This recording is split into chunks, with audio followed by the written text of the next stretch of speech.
I'm going to give you my honest thoughts on The Amazing Spider-Man and the upcoming Amazing Spider-Man 2, so let's take a look at it. Okay, well, when it came to the reboot of The Amazing Spider-Man, I didn't want to like it. I really didn't. I saw the design of the suit, didn't really like it, saw the pics for the actor in Andrew Garfield, didn't really like it, saw the villain was going to be the Lizard, didn't really like it.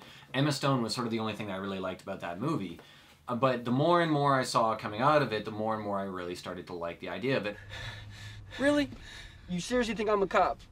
Another thing that I thought they did right was they made Peter Parker intelligent. You actually saw him doing science. You saw him building his costume. You saw him building his web shooters. You saw him going to Curt Connors and interacting with technology and actually understanding what he was doing. On the whole, I think it was better filmmaking, better acting, better writing all around, and I ended up really, really loving it. So, watch out. The first thing we saw with Amazing Spider-Man 2 was the look of the suit. And I didn't want to believe it. I don't like it. I still don't like it. It's sort of starting to grow on me. I don't feel the motivation in what it takes to get the suit to look like that from this version, or at least what we've seen from it so far. I don't like the big eyes. I don't find them necessary. I think they're too white. They look a little weird to me. I miss the texturing. I like the texturing. I thought that was interesting. I thought it was intricate. I thought it really drew you in and made you interested to see what it was made of, how it worked, and all that. And I know one thing that we're all worried about is the villains. We have the power now. We can change the world. Then let's go catch a spider. Sort of starting to get the Spider-Man 3 vibe again here, aren't we? But here's the difference. What I feel that they're doing here by motivating all of their villains from Oscorp is the right way to go. It links the stories together. In previous Spider-Man movies, villains have quite literally fallen out of the sky without any explanation. I didn't like the idea of Jamie Foxx as Electro. I didn't like the idea of Dane DeHaan as Harry Osborn. The only people that I liked from the cast that were listed were the ones that we knew were returning. There was a lot of speculation coming up to when the trailers start being released. And don't get me wrong, the trailers got me a bit excited. When the thing that sells me on Dane DeHaan as Harry Osborn is this line right here. Why? Isn't that the question of the day? I was sort of expecting everything else. I was like, okay, that is, you know, all the action and all the bits leading up to it. I was sort of expecting something in that area, no surprise there. And then when he delivered that line, I was like, all right, I'm in. I'm interested to see where this is gonna go. The Rhino, I know I kind of did that little gag about how I thought the Rhino looked stupid when we watched the final trailer. And here's the thing that bugs me about it. It doesn't bother me that he's a mech. In the post-Iron Man, post the Tumbler Batmobile type world, he was always going to be a mechanical suit, and that's fine. The thing that bugged me about it is that it ran on 4 legs. I don't know why it bugged me about it, but it did. And like, I want it to stand up tall and strong and stable, like when it latches its foot into the pavement. I dig that. But it's running, its whole running towards him on 4 legs thing, I just thought looked stupid. Okay, Electro. Yeah, it's sort of fine. I think the lightning effects look great. The thing that bugs me about him is he's so much of a caricature when he's Max Dillon. He's got the gap in his teeth, he's got the bad comb over, he's fumbling, and he feels like a cartoon character. It's much, much, much more cartoony, and that's one of the things that I feel is the disconnect between the two movies, where the other one was much more dark, much more contrasty. The colors were a little more reined in. To me, the problem is that one does not look like the other. That bothered me because I liked the direction that they were heading. Now here's the other thing. Let's talk about Peter Parker and where he is in his life right now. Because he says something in one of these trailers that bugs me. You know what it is I love about being Spider-Man? Everything. But the thing that I never got from Spider-Man was that he was cocky. And that's what that comes off as to me. You know what I love about being me?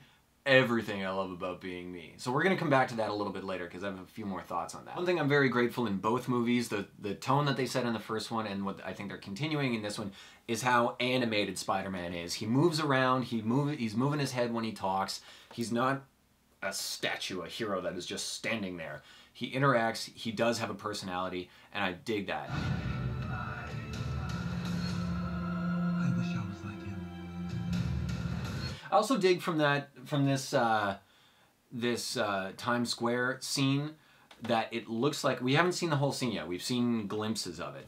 I dig that he's trying to talk him down, like, no, I'm trying to help you. I think, again, that's an aspect of Spider-Man that we haven't seen yet. Okay, so as things are starting to unfold, it really seems like my biggest problems with it are the look and the style of the film. Because as I start to see more of the characters, I start to see more hints of the story, I have more faith in what it is that the direction that they're going with this. I had the privilege to meet Mark Webb, the director of The Amazing Spider-Man and The Amazing Spider-Man 2, and there were two things he said to me that really made me more interested to understand his point of view and what he would have done. Was one, that he's an orphan, that your parents leaving you when you're 8 years old, that messes a person up, and he wanted to explore how it would mess that person up more in the film, which is, I think, was a great way to motivate the beginnings and where it looks like the story is going. And two was the romance that surrounded Peter Parker, and how his romances were the eye of the hurricane of this chaos that was his life. And I thought those were two really interesting points that I'm seeing unfold in this, and I think he's executing that extremely well. That brings me to my reservations for this film, because it looks so drastically different to me, and the look was something that I really, really enjoyed. I like the styling of the characters, I like the suits, I like the lighting, the cinematography, the effects that they used. But here's the other side of it. They've said that they're basing a lot of this on Ultimate Comics Spider-Man, and you know what? If that's the case, they're nailing it. They're getting it absolutely right. The big eyes, the design of the suit, the colors of the suit, the color palette of the things that they're doing here absolutely screams to me Ultimate Spider-Man. But the problem to me is that it doesn't match the first film. That's sort of what I'm hoping for, is that there's going to be something in the story that justifies the world being this much more colorful and the action being this much larger and the costume changing in the way it changed. And yet, I also want there to be something for his character to be reined back in.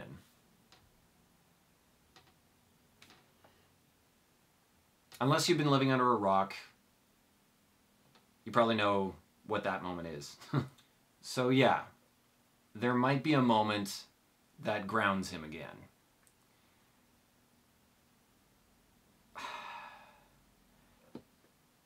Given how much I've actually enjoyed Andrew Garfield's performances, I have a good feeling that that's going to be executed very, very well. Honest thoughts? When it comes down to it, I'm rooting for it. I want it to be a good movie. I want to enjoy it. So I'm curious, you know. And here's the other thing about these movies is The Amazing Spider-Man 1, they released something like 22 to 24 minutes of footage of the movie before the movie came out. And there were a lot of things in the trailers that ended up not being in the movie.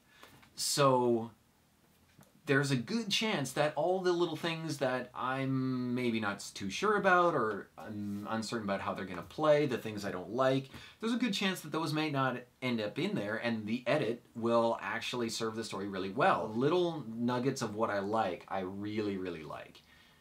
I'm cautiously optimistic. It's leaning away from the direction of what I liked about the first film, and that's the thing that I think makes me the most nervous about it, because I believe that Mark Webb has a really great direction on what motivates his stories and what motivates the characters. I believe he's going to execute that really well. So I'm eager to see where it goes. Let me know what you guys think, because I'll be really interested to see what your opinions are on the movie as well. So we'll see you in May.